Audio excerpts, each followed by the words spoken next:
Bismillah, alhamdulillah, salatu salam ala rasulullah. I am really sorry for not giving you enough time, but we have a lot of stuff to finish. I'm really sorry for not giving you enough time, but we have a lot of stuff to finish. So this is Bab Salat al-Marid, the chapter of the prayer of the sick, and we will talk about Jam' al-Salawat, combining the prayers. And I'm really sorry for just like not being able to pace myself in the last session. We just started out with talking about, taslim and what it means, and taslim is to Allah and His Messenger, not to your sheikh, because I think that this is extremely important, particularly for younger people, particularly nowadays. It is important for them to understand that you're not surrendering, you're not actually giving in your intellect to your sheikh. You give in to Allah once it is clear, with no doubt what Allah wants of you, but not to a particular person, because that is very important nowadays. Anyway, Babu Salat al-Marid, the chapter of the prayer on the prayer of the sick. And Imam ibn Qudamah rahimahullah, who died in the year 620 after Hijrah, said in his book al-Umdat, which is a book of fiqh, a manual of fiqh that is in accordance with the Hanbali madhab, he said رحمه الله تعالى: والمريض إذا كان القيام يزيد في مرضه صلى جالسا. He said about the sick, if standing increases his sickness, he should pray sitting. فإن لم يطق فعلى جنبه. And if he still cannot, then he should pray on his side. لقول رسول الله صلى الله عليه وسلم لعمران بن حسين, for the statement of the Messenger of Allah, for the saying of the Messenger of Allah to Imran ibn Husayn, صل قائما, pray standing. فإن لم تستطع فقاعدا, and if you cannot, then sitting. فإن لم تستطع فعلى جنبك, and if you cannot, then on your side. And this is reported by Bukhari. فإن شق عليه فعلى ظهره. And this is not part of the hadith now. This is the a continuation, the Hanbali continuation of this, which has been reported from Ali radiallahu anhu, even though the transmission is controversial. But this is a matter of agreement, because Allah subhanahu wa ta'ala said, لا يكلف الله نفسا إلا وسعها. What if someone cannot pray on his side? What can he do? The hadith stops here. What should we do? There is another hadith that makes the extension, but if this other hadith that makes the extension is controversial in authenticity, then we will make the extension by what? Al-Qawa'id, the principles that we have in Islam. One of those principles is لا يكلف الله نفسا إلا وسعها. Allah does not burden a soul beyond its capacity, as Allah said. And also the Prophet ﷺ said in a hadith reported by Bukhari and Muslim from Abu Hurairah, إذا أمرتكم بشيء فأتوا منه ما استطعتم. When I command you to do something, do of it as much as you can. Do of it as much as you can. And when I prohibit you from something, إذا نهيتكم عن شيء فاجتنبوه. Refrain. If I prohibit you, refrain. Because you don't need capacity to refrain, you need the capacity to act, to perform. And if you don't have that capacity, then do as much as you can. Then the Shaykh said, فَإِنْ شَقَّ عَلَيْهِ فَعَلَى ظَهْرِهِ. If it is still hard for him to pray on his side, then on his back. فَإِنْ عَجَزَ عَنِ الرُّكُوعِ وَالسُّجُودِ أَوْ مَأَ إِيمَاءً. And if he cannot bow or prostrate, he should gesture them with the most achievable motion. Most achievable motion is an addition from me. That is what he meant. That's the madhab. So أَوْ مَأَ إِيمَاءً, he makes a gesture with the most achievable motion, like as much as he can, because the Prophet said, فَأْتُوا مِنْهُ مَا اسْتَطَعْتُمْ. Do of it as much as you can. If I cannot do this, and I can't bow right, because you have to have your back flat. So this is as much as I can, basically. But this would be certainly by agreement, by consensus, sufficient. But let's say I couldn't do this, then I do that.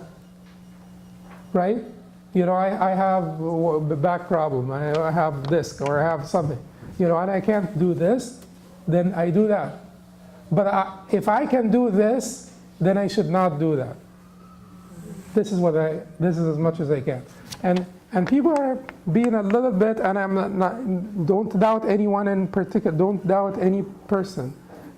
Even if you see them walk, you know, even if you see them play basketball and then walk into the masjid and, you know, and sit down. Because they may have their excuse, they may start to suddenly have back pain, whatever. But in general, in principle, we need to be careful about this, particularly in the fard prayer. You need to do as much as you can in the fard prayer. Okay, so having said that, let's move on. So is it clear that you will do as much as you can? And if you cannot, so what does he mean by praying on your back? Where will your feet be? Your feet are facing the Qibla. How do you pray on your side? You pray on your side with your face facing the Qibla. It is like when we bury people on their right side facing the Qibla. So if I pray on my right side, where is the Qibla here? This is the Qibla, right? So this is how, you know, I'm not going to do it all the way, but I should lie down here, and my face will be facing the Qibla, like this. So this is praying on your side. What if I have to pray on my back? Then I will just lie down like this. My feet will be facing the Qibla. And then I pray. And what if you cannot gesture with your head? Then you gesture with your eyelids. You know, whatever gesture that you could make for bowing and prostrating, make that gesture and pray. Then the Sheikh said, وَعَلَيْهِ قَضَاء مَا فَاتَهُ مِنَ الصَّلَوَاتِ فِي إِغْمَائِهِ. Makeup. When it comes to makeup, he must make up for the prayers that he missed during his coma. He must make up for the prayers that he missed during his coma. This is a Hanbali thing, you know. Why is this a Hanbali thing? Because we have various reports from the Sahaba. We have one report from the Prophet ﷺ that talked about the exemption for the one who's in coma. It is reported by Daraqutni. This is one of the proofs of the Shafi'is and the Malikis. They say if you are in coma, you are exempt. You don't need to make up anything. Just, you are exempt. You're not being addressed because you had lost your intellect, you are exempt. They cited a hadith from the Prophet ﷺ that is considered weak by Imam Ahmad. He did not act on it. When Imam Ahmad has a hadith that is weak, some people say that in the Hanbali madhab we act upon weak hadith. We do. But this is not just like this. Not all the weak hadith. It is the hadith that are, you know, subject to tahseen, which to being called reliable. The hadith, in part, the hadith that the Imam al-Tirmidhi thereafter coined the term Hasan for them. Maybe a little bit less than that. Maybe some of the weak hadith also in the Hanbali madhab or Imam Ahmad would act upon them, but not the very weak hadith. And certainly Imam Ahmad, if he has something traceable to a companion, he would act upon that which is authentically traceable to a companion. Imam Ahmad found reports traceable to the companions, including Ammar and Musannaf ibn Abi Shayba and others, where they made up the prayers after they basically woke up from coma. They made up their prayers. Now, the Shafi'is and Malikis may say that they may have just wanted to. They may have not been required, but they may have just wanted to make up the prayers. And Imam Abu Hanifa has like a beautiful position also. Imam Abu Hanifa makes, he always makes like those rational distinctions. And so sometimes people have discomfort with the rational distinctions, sometimes people have comfort with them. I tend to like rational distinctions most of the time, not all the time. But he makes this rational distinction between, you know, 5 prayers or more. And his point is a valid point. He says that no one sleeps more than, you know, no one sleeps more than 1 day, you know. And apart from the reports that we have from the Sahaba, because there are conflicting reports from the Sahaba. And apart from the reports that we have from the Sahaba, this is a rational issue here. Are we going to treat someone who was in coma, because we don't have something explicit from the Prophet ﷺ about someone who is in coma, but we have it from the Prophet ﷺ about sleep, that if you wake up, you make up. If you wake up from sleep, you make up the missed prayers. We have something from the Prophet ﷺ about insanity, that if you go through insanity, you're not being addressed. You do not need to make up for the prayers after you return from your insanity. So insanity on one side, sleep on one side. Insanity on one side, sleep on one side. The Hanabila likened coma to sleep. The Malikis and Shafi'is likened coma to insanity. The Hanafis said, if it is less than 1 day, if it's less than 5 prayers, it will be like sleep. And if it is more than 5 prayers, it will be like insanity. I love that position. I didn't express this in the book because I'm Hanbali, but I really love it. Because it makes so much sense. This position makes so much sense. Really, if you wake up from your coma, and it has just been 1 day, 5 prayers, make them up. Because that you could have slept through the 5 prayers. Some people do sleep through 5 prayers. But once it is beyond this, then you do not need to make up, because that coma is more like insanity. Nowadays, we have people in coma for 3 months, 4 months, and then when they wake up, you tell them, guess what?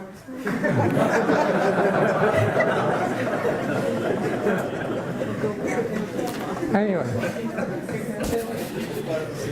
but anyway, I'm not going to take any questions until I finish, because I'm really very short on time.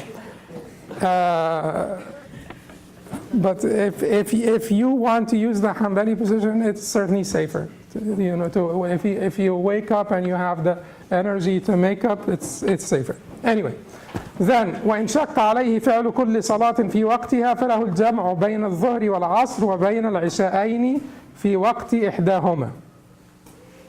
Combining the prayers due to sickness. If it is hard for him to pray each prayer during its prescribed time, it is permissible to combine the Dhuhr with Asr prayer and the Maghrib with the Isha prayer during the time of either one. So he's saying that if you are sick and you can't, and for most of our elders that have diseases and sicknesses, they're really sick.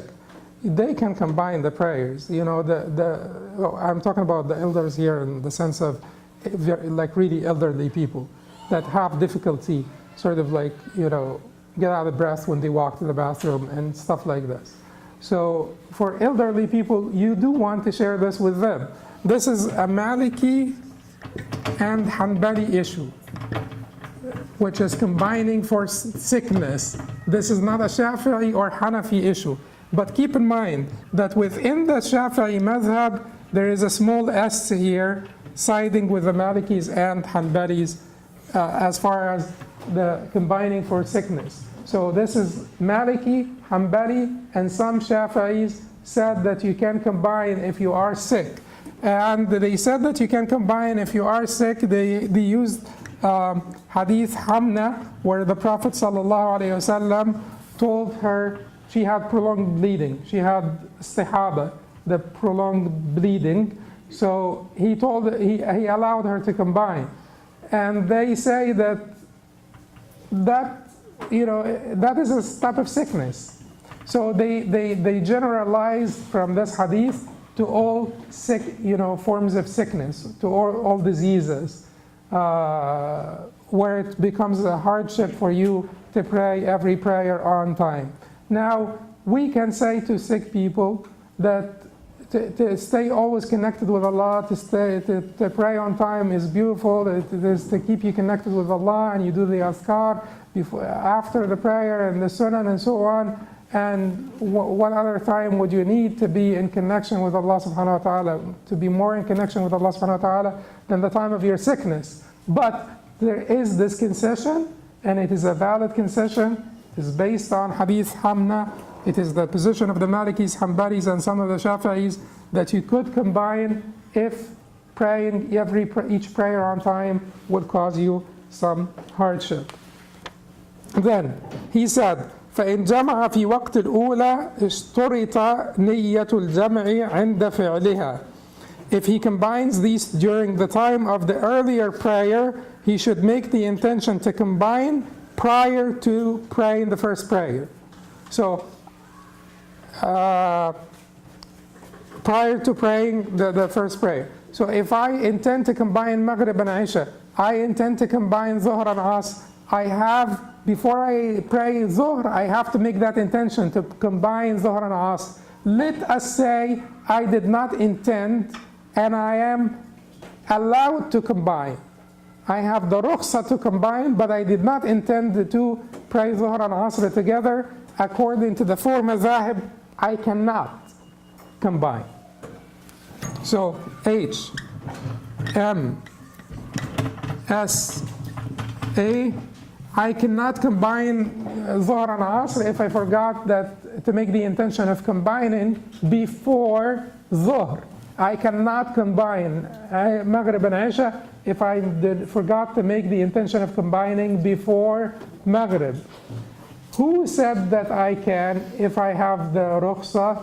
It is some Shafi'is, small s, and Ibn Taymiyyah's choice in the Hanbali madhab. So a small s, small t said that you still can combine. When do we take positions outside of the four mazahib, the authorized view of the four mazahib? Here's the authorized view of the four mazahib. You cannot combine if you forget. When do we take position outside of the authorized view of the four mazahib? If it has substantiation, if the mazahib do not have a definitive proof that makes any other position just completely invalid, if it has some substantiation upheld by some mujtahid imams, so substantiation upheld by some mujtahid imam, you check this off, you check this off. What else do we need? What else of the stringent criteria do we need? If you have a need for this. So if you are about to go for surgery or a procedure and you forgot to make the intention to combine the prayers, and they're like basically the nurse comes in and tells you, we will have to take you to the OR. So then you say to yourself, well, I forgot to make that niyyah, but there are those some Shafi'is and Ibn Taymiyyah said that it's still okay. They have some substantiation. They're mujtahid imams. I have this need. I can combine. If this is the case, then yes, you could combine in this case. Aside from this, just stick to the position of the authorized views of the four imams. If you don't meet all those criteria, substantiation, mujtahid imams, need. Okay. Now, then the Shaykh said, ويعتبر استمرار العذر حتى يشرع في الثانية منها. ويعتبر استمرار العذر حتى يشرع في الثانية منهما. The excuse for combining the two must continue until he starts praying the second.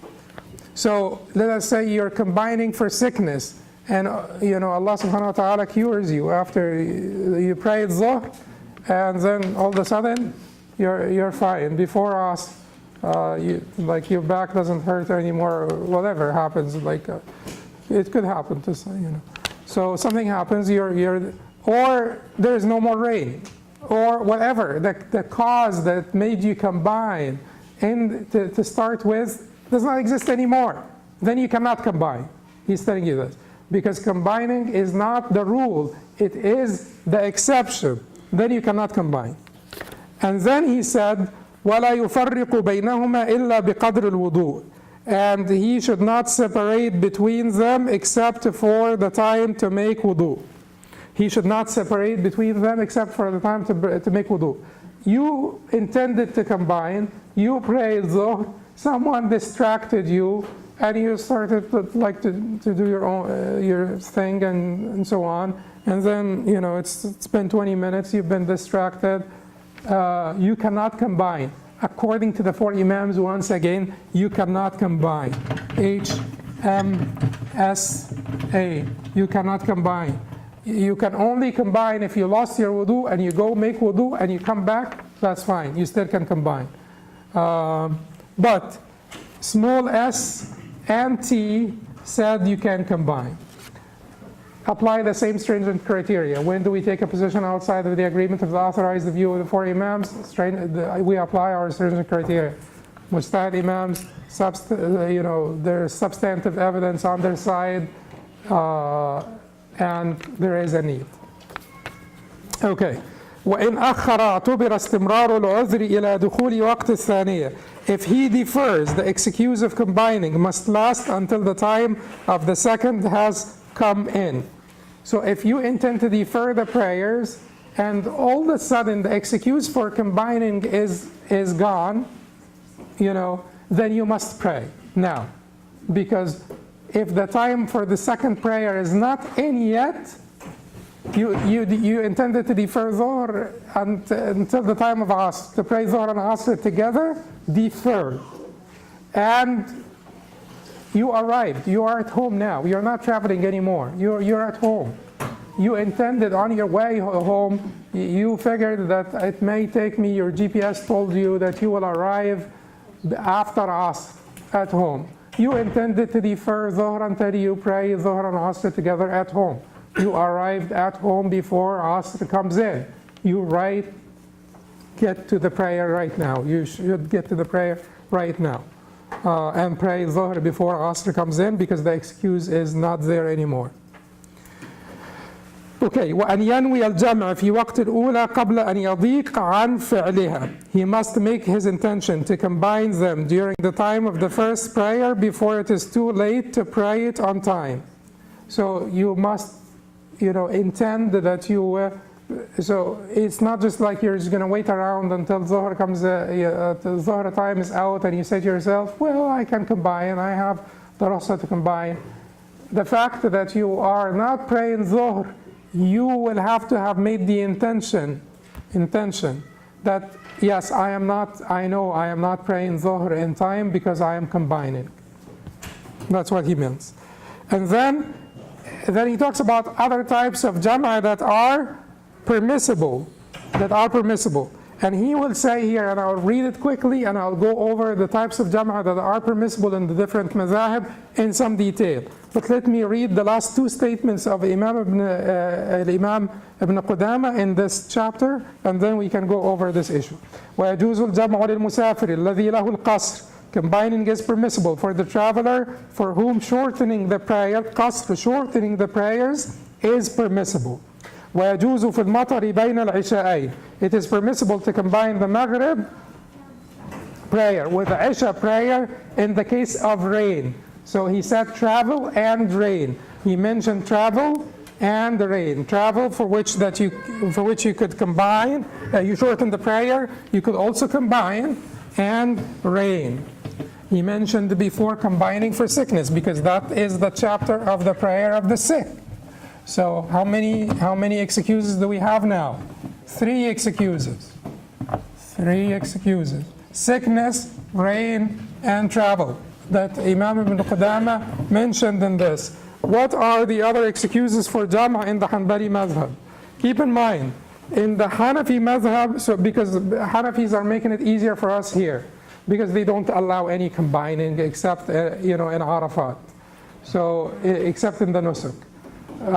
So we're done with the Hanafi madhab, right? They don't allow combining, period. It's only in Arafat, and Muzdalifah that they combine Dhuhr and Asr and Maghrib and Isha. But that's it. Beyond this, there is no combining for Hanafis, so they are out of this discussion.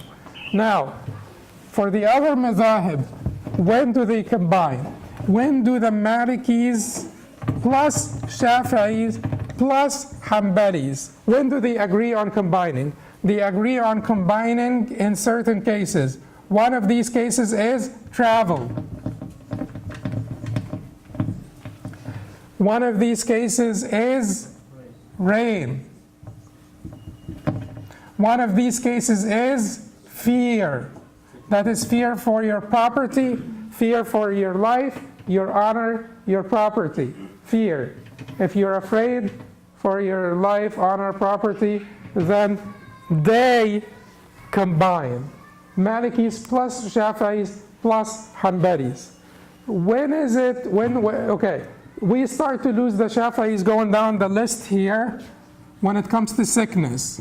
We will lose the Shafi'is, but we will have some Shafi'is with us. We will have a small s here, but Malikis and Hanbalis will still say combining for sickness is allowable, because they'll use hadith of Hamna bint Jahsh.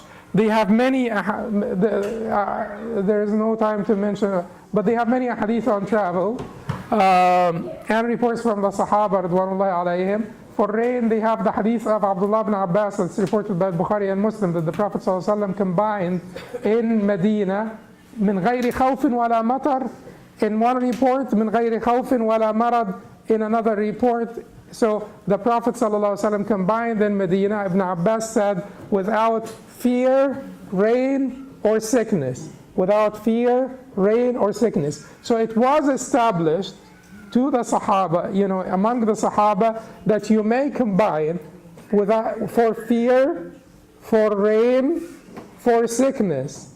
Abdullah ibn Abbas, although sickness is a little bit of controversy over the inclusion of sickness, it is reported in Sahih and Muslim, but there is some controversy. That's why the Shafi'is don't act on it. But Abdullah ibn Abbas is telling the Sahaba, I know that the Prophet combined in Medina without the excuses, the known excuses to combine. So when he said in Medina, he already means that he was not traveling. It was in Medina. When he said min ghayr khawf, that's another excuse, fear. When he said min ghayri matar, that's another excuse, rain. And in the reports where he added min ghayr marad, without sickness, that's another excuse. So in Medina, it means that you could combine for travel, fear, rain, sickness. All four have been mentioned in one hadith reported by Bukhari and Muslim from Abdullah ibn Abbas radiallahu anhu. Okay, so then the Hanbalis will go farther and farther in combining. They are basically the most permissive madhab in combining the prayers, or the easiest madhab in combining the prayers. So the Hanbalis will add to this, and then we will lose the Malikis. They will not come with us here. So we will basically add to this. They consider also of the sickness people who have like urinary incontinence, and people who have prolonged bleeding, like Hamna.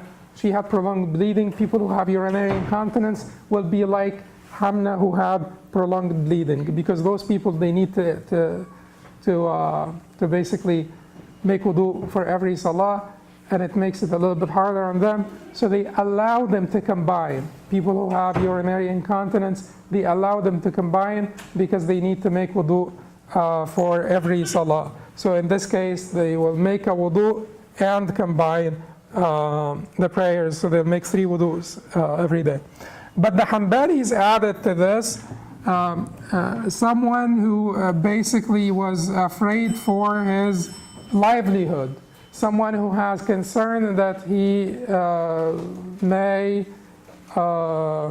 like they give examples, a baker who is afraid that his dough will be spoiled, or that his bread will be burned if he left it and went to pray on time. That's pretty, But anyway, that's the position in the madhab. but it has to be something legitimate. So like you really have to be, you really have, because keep in mind scarcity of resources during their time meant that really if your bread gets burnt, that puts you in hardship. But you throw away food that is enough for like a continent, which is a horrific thing. Throwing away food is a horrific thing, and it shows complete. It's just inconsiderate, insensitive. I don't know how it is subhuman. Anyway, but for people who do this, you tell me like the bread will get burnt or the cake in the oven. I'm just watching the cake in the oven. They were talking about people that will be hurt by losing their livelihood or things of that nature. So the Hanbalis will consider someone's livelihood, and in this case you could say that someone who is like for instance like a physician in the ER or like in a surgery, or they can combine if there is a need to combine, or someone who drives a bus and can't stop the bus, they can combine if there is any, like this is their livelihood. They picked up a shift that's like an annoying shift where they are forced to combine. Bus drivers and keep in mind, if you are on the bus, you're allowed to pray sitting. If you are on the bus, you're not the driver, you're not in control. So you are on the bus, pray sitting, that is fine. If you will not have the ability to pray standing before or after, by combining, let us say that your bus leaves before Fajr and arrives after sunrise. How do you combine? You cannot really pray Fajr before the Adhan. You cannot pray Fajr after sunrise. If your bus leaves before Fajr, arrives after sunrise, then you are going to pray sitting on the bus. That's fine. But the person who picked up a shift, so and we're talking here about someone who picked up a shift that will make them unable to pray Dhuhr and Asr on time, for instance. And they will go, this shift will be, they'll have to be driving the bus for the next couple of months, for instance, because they pick up a shift does anyone drive a bus here? Okay, they pick up the shifts every quarter, like every 3 months, they pick up a different shift. So if they pick up a shift, then if they are concerned for their livelihood, if they refuse to take that shift, then they can combine. According to the Hanbali madhab, they can combine. What else would make you, what else do they say in the Hanbali madhab when it comes to combining? If someone cannot identify the Qibla, for instance, they can combine. If someone cannot identify the Qibla every time they pray, they can combine. If someone cannot make wudu every time, will not have water, will not have access to wudu for every salah, they can combine.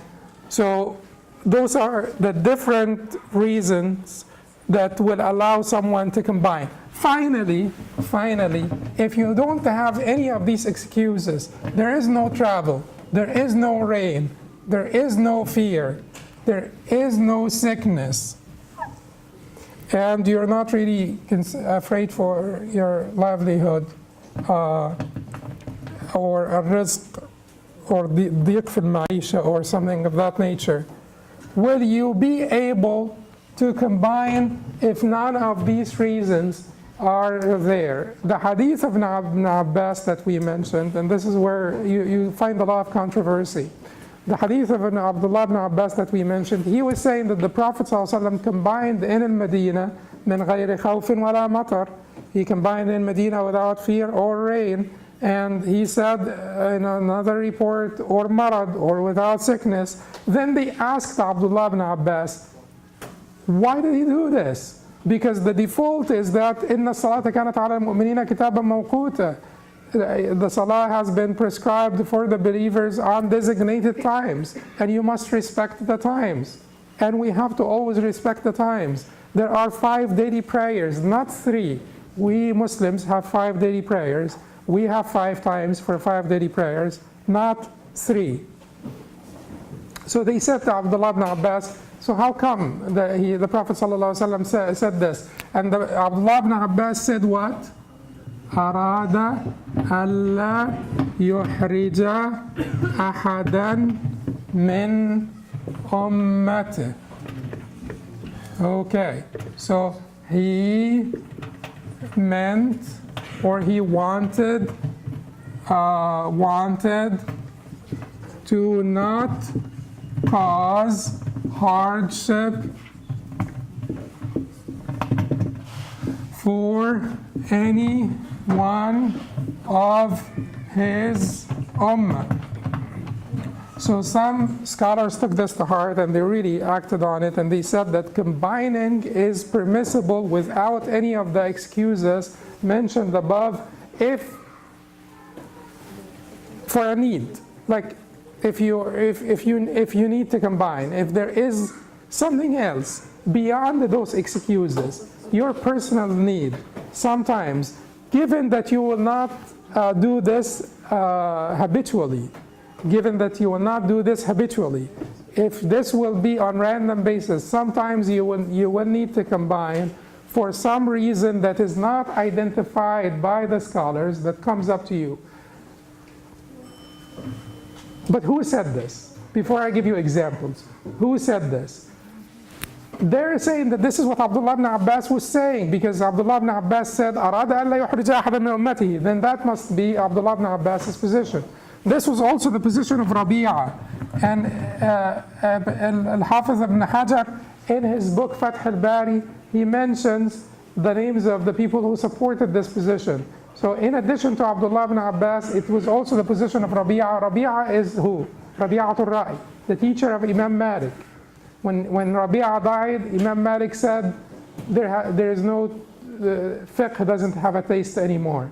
You know, fiqh doesn't, lost its flavor, you know, when Rabi'a died. So Rabi'a, and then in addition to Rabi'a, there is Ashhab also, and Ashhab is one of the Maliki scholars, one of the main students of Imam Malik. So Rabi'a, Ashhab, Ibn al-Munzir supported this position, Ibn Hazm and Ibn Taymiyyah. Ibn al-Munzir, Ibn Hazm and Ibn Taymiyyah. So Rabi'a, Ashhab, Ibn al-Munzir, Ibn Hazm, Ibn Taymiyyah. Who else supported this position? Maybe 1 or 2 more. But these are the main people that supported this position, that combining maybe. Now, just remember one thing, that this is, the conditions for this is basically that this is not done on habitual basis, and this is done for a need. So it's not done all the time, and it is done for a need. If you have an important lecture and you need to, you cannot, you know, the lecture starts from before Dhuhr and ends after Asr, or if you have an exam, for instance, a 3-hour exam, you're sitting for your boards, or for this or that, or some licensure exam, and it lasts 3 hours, starts before Dhuhr and ends after Asr. You could say that I can use the Hanbali position here without needing to take a position from outside of the authorized view of the 4 madhahib, because that makes me concerned for my livelihood. Because if I lose that exam or that, sometimes it may not be as obvious. Sometimes, like if you're stuck in traffic or whatever need, you know, that you may think of, a legitimate need to combine. If you take that position, keep in mind that this position should be taken if there is need, because it's outside of the authorized view of the 4 mazahib. So we will have to apply some stringent criteria to it to take it and to accept it and to act on it if there is legitimate need. But keep in mind, no one ever said that this legitimate need means that you will combine for life. because some people are doing this. And some people are considering, that position a license for them to come back home and pray Dhuhr and Asr every single day because they're just not comfortable praying at work. I mean, if you're really not comfortable praying at work, it amounts to fear for life, property, and honor. That is a different story. And you probably should be switching jobs because that's a risky job. But aside from that, you should not be combining unless there is a legitimate need. And it is 10 o'clock and we are done. Alhamdulillahi Rabbil Alameen. قولوا قولي هذا واستغفر الله لي ولكم سبحانك اللهم وبحمدك اشهد ان لا اله الا انت استغفرك واتوب اليك